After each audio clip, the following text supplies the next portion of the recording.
안녕하십니까?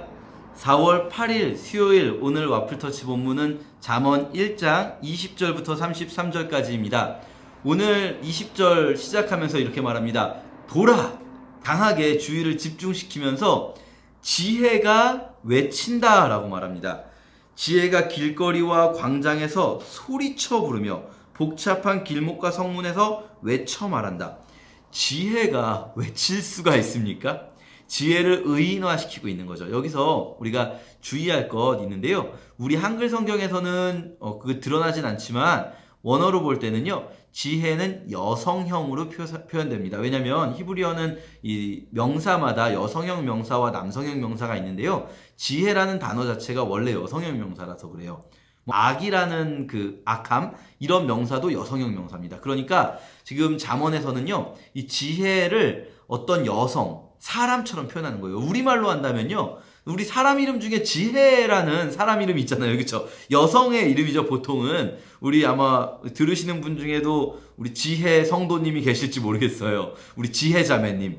이 지혜 자매님이 부르는 거예요. 막 외쳐 부르는 거예요. 이렇게 의인화시켜서 표현하는 이유는 뭐냐면요. 이것을 더 뭐랄까요? 와닿게 강렬하게 표현하고 싶은 겁니다. 왜 외쳐 부를까요? 그냥 지혜가 가르친다 이렇게 말해도 되잖아요. 왜 외쳐 부르고 있냐면요. 사람들이 안 듣고 있기 때문이에요. 귀를 막고 있기 때문이에요. 그러니까 사람들이 지금 성문에서 지혜는 막 소리치고 있는데 그 성문 앞 광장을 돌아다니고 있는 사람들은 지혜로부터 귀를 막고 있어요. 그런데요. 여기에 두 부류의 어리석은 사람들이 있어요. 첫 번째는요. 조롱하는 자들은 언제까지 조롱하는 일을 기뻐하며 두 번째 부류는 미련한 자들은 언제까지 지식을 미워하겠느냐 이렇게 말합니다. 이게 이제 물론 평행법이기 때문에 굳이 두 개를 다르게 생각하지 않아도 돼요. 같은 부류를 의미한다고 말할 수도 있습니다. 그런데 약간 이 평행시키면서 약간의 뉘앙스의 차이를 주는 거죠. 조롱하는 자들, 어리석은 자들, 조롱하는 자들, 그리고 미련한 자들이 있는데요.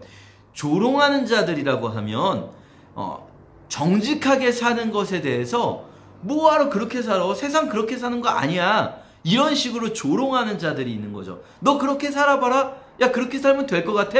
아니야, 망해. 이런 식으로 말하는 거죠. 그러면서 정직하게 살려고 하는 것을 조롱하고 비웃는 자들이 있습니다. 하나님의 뜻대로 살려고 하는 것에 대해서 그 가치를 폄하하는 자들이 있습니다. 조롱하는 자들인 거죠. 그런가 하면 미련한 자들, 어리석은 자들이 있습니다. 미련한 자들과 조롱하는 자들이 다 어리석은 자들 안에 이렇게 이 문맥상으로 보면 들어있다고 볼 수 있는데요. 미련한 자들은 뭐냐면 그 조롱하는 자들의 이야기에 솔깃해서 그걸 따라가는 자들인 거예요. 그러니까 어떻게 보면 조롱하는 자들은 적극적으로 악을 행하는 자들, 진짜 적극적인 악인들이라면 미련한 자들은 조롱하는 자들의 그 소리와 지혜의 외침 속에서 조롱하는 자들의 이야기를 따라가는 소극적인 악을 행하는 자들이라고 할 수 있어요. 우리식으로 표현한다면 세상의 가르침을 적극적으로 가르치는 사람들이 있어요. 이렇게 해야 성공하는 거다. 다른 사람 짓밟고 올라가야지. 뭐 이렇게 꼭 세게 표현하지 않더라도요. 결국 그 말이 그 말인 거 있지 않습니까? 네가 성공하려면 네가 이겨야 돼. 결국 세상에서는 경쟁에서 승리해야 되는 거야. 요즘 사회에서는요, 사실 이게 너무나 당연하게 여겨집니다. TV를 보면요, 노래든지 음식이든지 이런 것도요, 다 어떤 경쟁을 통해서 더 좋은 노래, 경쟁을 통해서 더 좋은 음식이 만들어질 수 있을 것처럼 이야기합니다. 여러분, 이게 말이 됩니까? 음악은 스타일이 다르잖아요. 사람들마다 원하는 음악의 스타일이 다르잖아요. 누군가에겐 좋은 음악이 누군가에겐 안 좋은 음악일 수도 있고 또 똑같은 사람에게라도 그 사람의 상황이나 감정 상태에 따라서 다르게 들릴 수 있잖아요. 음식도 마찬가지죠. 누군가에겐 맛있는 음식이 누군가에겐 맛없는 음식일 수도 있잖아요. 이런 것들은 주관적인 거잖아요. 그런데 이런 것들조차도 경쟁시키고 이기고 도태시킵니다. 왜요? 그렇게 해야 발전이 있다라는 기본적인 사고방식이 이 시대를 지배하고 있는 거예요. 그런데요, 성경은 그렇게 말씀하시지 않습니다. 성경은요, 그렇게 경쟁과 도태가 그게 진정한 지혜라고 말씀하시지 않습니다. 내가 잘 되려면 내 이웃을 사랑해야 나도 잘 된다고 말씀하시는 거예요. 이것을 적극적으로 가르치는 자들이 바로 어떻게 보면 조롱하는 자들일 수 있어요. 그런가 하면 이 가르침에 혹해서 아 그렇구나, 내가 이렇게 살아야 되는구나, 아 어쨌든 모르겠어, 나는 잘 모르겠지만 어쨌든 남들처럼 따라가야지, 뒤처지면 안 되지, 이렇게 살아가는 게 소극적인 악을 행하는 자들이라고 할 수 있어요. 여러분, 그렇게 따지면요, 지혜가 왜 외쳐 부르는지 이해가 되실 거예요. 왜냐하면 진짜 여호와를 경외하는 지혜를 따르는 자들이 너무나 없거든요. 요즘 시대만 그런 게 아닙니다. 사실 세상은 언제나 그랬어요. 언제나 세상은요, 세상의 지혜를 따르는 자들이 더 많고 진정 여호와의 지혜를 따르는 자들은 소수였을 겁니다. 그래서 지혜는 외칩니다. 그런데요, 오늘 본문에서 때라는 단어가 굉장히 많이 반복됩니다. 23절에 너희는 내가 책망할 때 들어라. 책망할 때가 있어요. 그런데요, 그 책망할 때 듣지 않으면 27절부터는 그때는 재앙이 너희를 휩쓸 것이고 고통과 슬픔이 너에게 있을 것이다. 그때는 너희가 나를 불러도 내가 대답하지 않을 것이다. 그때는 너희가 나를 찾아도 만나지 못할 것이다. 그러니까 지금 하나님이 책망하실 그때에 왜 하나님은 이렇게 막 기분 나쁜 얘기만 해? 하나님은 왜 이렇게 말도 안 되는 얘기만 해? 하나님은 왜 이렇게 내 상황하고 안 맞는 얘기만 해? 이게 아니라 책망하실 때에 들어야 돼요. 책망하실 때에 듣지 않으면 나중에 그때가 올 거예요. 더 이상 내가 주님을 찾아도 주님이 나의 부르짖음을 듣지 않으실 때가 올지도 몰라요.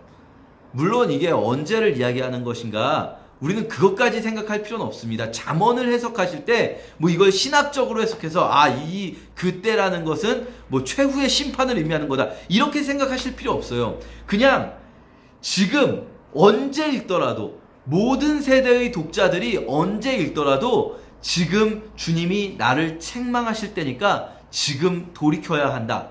지금 바로 내가 돌이켜야 한다. 이것을 결단하라고 하는 것이 바로 잠언의 의도입니다. 이걸 막 신학적으로 분석하는 게 중요하지 않아요. 진짜 그럼 그때가 되면은 막 하나님이 모두를 진멸시켜 버리실 것인가? 뭐 이런 걸 따지는 것이 중요한 것이 아니에요.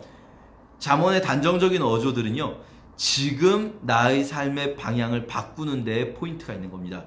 여러분 어떻게 하시겠습니까?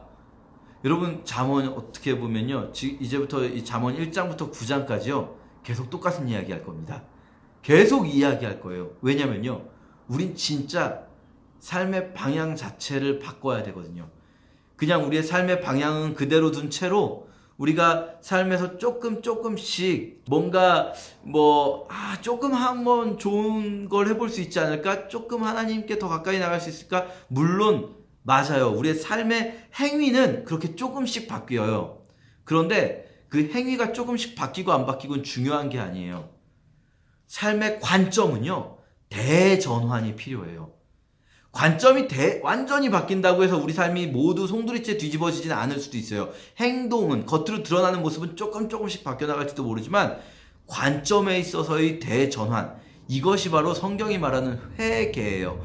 회개는 단순히 후회하면서 나 이런 잘못을 했어요, 안 할게요, 이게 아니라 회개는 완전히 돌이키는 거예요. 내가 가지고 있는 관점을 송두리째 뒤집어 엎어서 하나님의 관점으로 바꾸는 거예요. 이 일은 쉽지 않아요. 그렇기 때문에 지겨울 만큼 앞으로 잠언에서 우리는 이 이야기를 듣게 될 것입니다.